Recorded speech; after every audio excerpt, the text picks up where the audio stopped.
வணக்கம் நேயர்களே. நேயர்கள் அனைவரும் நீடூழி வாழ்க நிம்மதியுடன். இப்போ ஒரு விஷயத்தை பற்றி பார்க்கலாமா?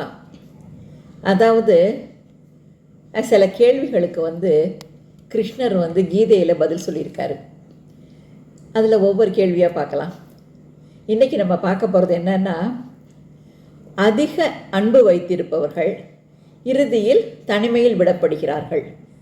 இதுக்கு கிருஷ்ணர் சொல்கிற பதில் என்ன தெரியுமா? ஏனென்றால் அவர்கள் முதலில் தங்களை நேசிக்க கற்றுக்கொள்ள வேண்டும். தனிமை என்பது தண்டனை அல்ல, அது நான் உன்னுடன் பேசும் நேரம் அப்படிங்கிறாரு. அதனால் நம்ம தனிமையில் இருக்கோமேன்னு கவலைப்படாதீங்க, சந்தோஷமாயிருங்க.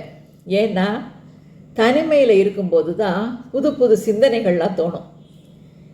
தனிமையில் இருக்கும்போது தான் நம்மளுடைய ஆற்றல், திறமை இதெல்லாம் மேம்படுத்தி கொள்கிறதுக்கு நல்ல ஐடியாஸ் எல்லாம் நமக்கு கிடைக்கும்.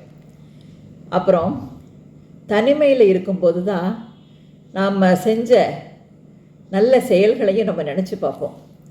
அதே சமயத்தில் தனிமையில் இருக்கும்போது நம்ம செய்த தவறுகள் நமக்கு புரியும். இனிமேல் இதை செய்யக்கூடாது அப்படின்னு நம்ம நினச்சிப்போம்.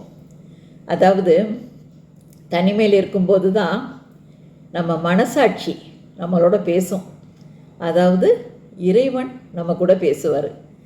அதனால் தனிமையில் இருக்கும்போது தனிமையில் இருக்கோமேன்ட்டு நீங்கள் வருத்தப்படாதீங்க. தனிமையில் இனிமை காணுங்க. All the best. வாழ்த்துக்கள்.